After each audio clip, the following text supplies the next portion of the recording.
Discharge limits. If the pH limits are too high, then the use of batch processing, you want to use holding tanks that would be necessary in order to add water to dilute the wash water to an acceptable pH. This may be allowed in some municipalities. If the pH is too high, you can add like an acid to it to bring it down. If it's too low, you can add a caustic to it to bring it up. Another option, pH levels are too high, is to add acid to neutralize the wastewater. Flocking may also be an option. Flocking is the addition of chemicals that separates and binds pollutants together so they either drop to the bottom or float to the surface. The clean water is then discharged to sanitary sewer. The flocked pollutants are stored in a drum until environmental waste hauler can pick them up for proper disposal. This is most popular with stationary wash operations.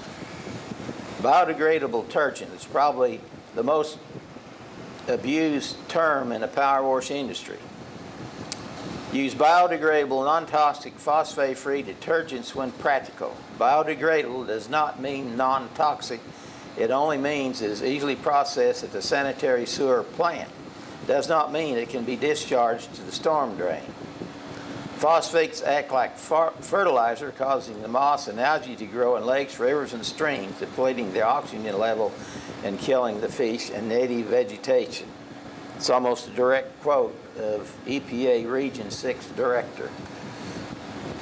Drought conditions. Potable water. Depending on the drought restriction in your area, the local potable drinking water may be restricted for power washing except for health and safety reasons. When power washing for health and safety reasons, permission is required in advance from the health or environmental department. That's a general guideline. Gray water. Power washing with gray water, non-potable water, is acceptable. Again, you need permission in advance from your local AHJ, authority having jurisdiction. And also I've had contractors truck in potable water. Again, you need to get a permit from the AHJ, authority having jurisdiction, to make sure that's acceptable. And you'll have to prove to them that you're bringing in clean water.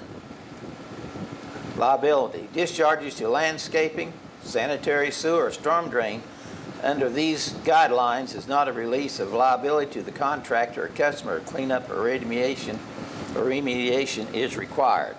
In other words, just because you follow these steps, if you manage to follow them and you still cause problems in the storm drain or sanitary sewer, they're going to expect you're liable for the cleanup. Local municipalities. Each sanitary sewer district you discharge your wastewater to has jurisdiction over what criteria you must meet to discharge your wastewater to their storm drain or sanitary sewer system. That means if you're in a metropolitan area with dozens of municipalities, you have to comply with each city's set of guidelines. In order to solve this problem, some contractors have chosen to capture all their wastewater and haul it back to the proper disposal site like their own sand trap. In the Dallas-Fort Worth area, there's approximately 112 individual sanitary sewer districts that the contractors have to deal with, and a lot of them just pick up all their wastewater, take it back to their shop, and discharge it into the sanitary sewer through their own sand traps. Municipalities do not have to follow the EPA's model ordinance. Most communities will modify these BMPs for their local environmental requirements. You're going to get them specific job BMPs, exterior only, to remove dirt and hydrocarbons for fleet washing, with or without soap. Storm drain disposal is not permitted. The wash water must be discharged to landscaping or sanitary sewer. Some unavoidable evaporation will occur on paved surfaces. Remember, every time I mention one of these, always filter and always pre-clean applies. Fleet wash preferred. Use a wash pad to capture the wastewater and discharge it to the sanitary sewer. Ideally, the customer has established a separate wash area that captures the wash water. Or the contract cleaners can use a temporary wash pad and pump the discharge to the sanitary sewer.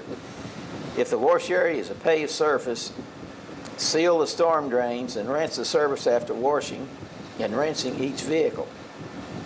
That's so when it rains, any contaminants you leave there, when it rains, it won't wash it down into the storm drain. If a significant amount of wash water runoff evaporates at the site before it can be collected, the site is routinely used for this purpose. The paved area must be cleaned. The wash water must be cleaned and discharged to the sanitary sewer. Second best is to direct your wastewater to landscape or dirt area. Wash water should be discharged to landscape or dirt area sufficiently large enough to contain all the wash water.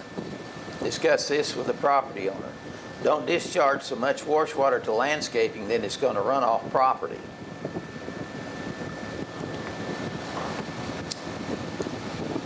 Under the EPA guidelines, basic, the wash water does not become under the jurisdiction of the municipality, other regulating authorities, until it breaks the property line.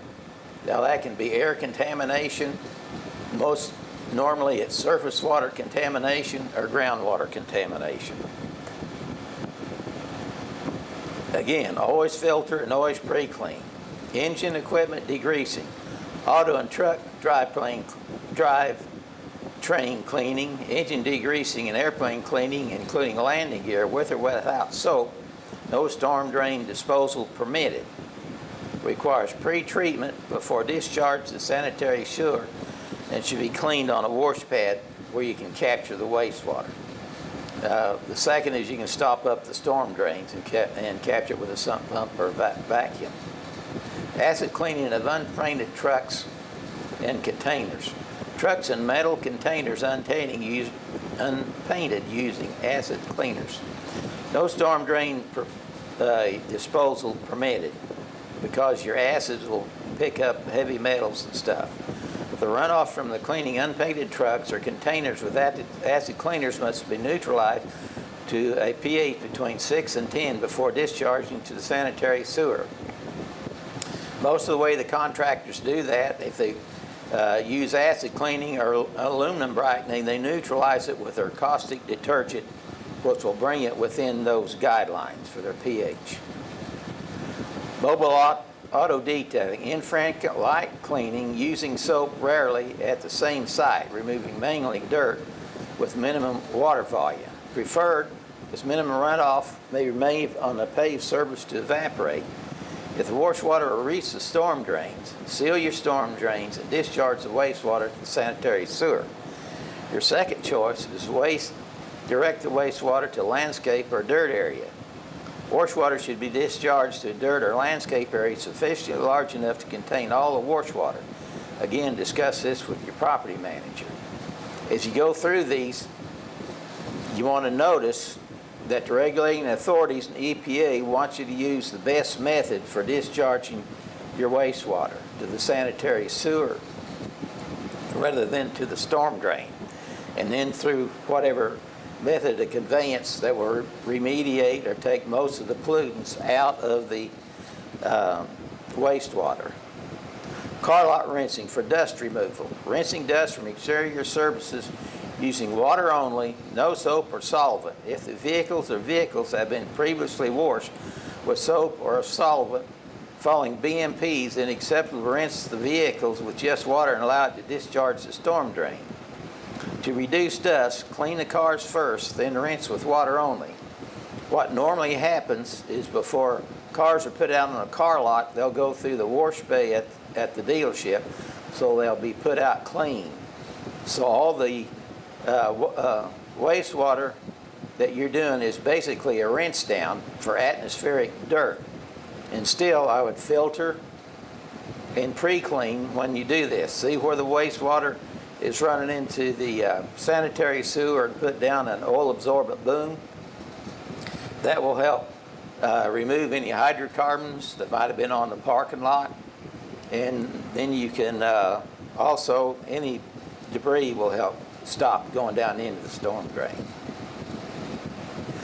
Car lot rinsing for dust removal. Wash water should be discharged to a landscape or an area sufficiently large enough to contain all the wash water. Discuss with the property owner.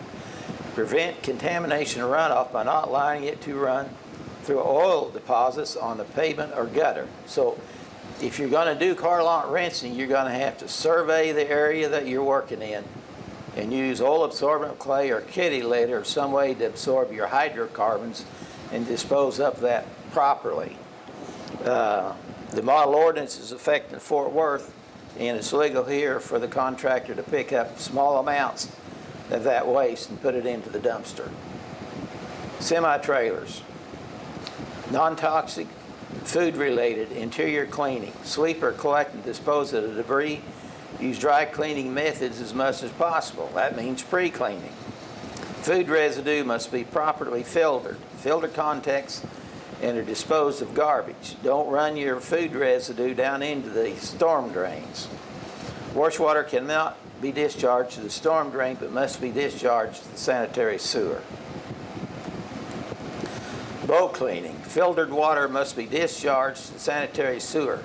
Do not allow the wash water to enter the lake, river, bay, ocean, and so forth. Dispose of paint chips appropriately. These BMP do not address the disposal of paint. It's going to depend quite a bit on what that particular paint is and how long it's been there. Basically, for cleaning boats, if the boat is taken out of the water up into dry dock and power wash, none of that water can re-enter the water, your lakes, rivers, or streams.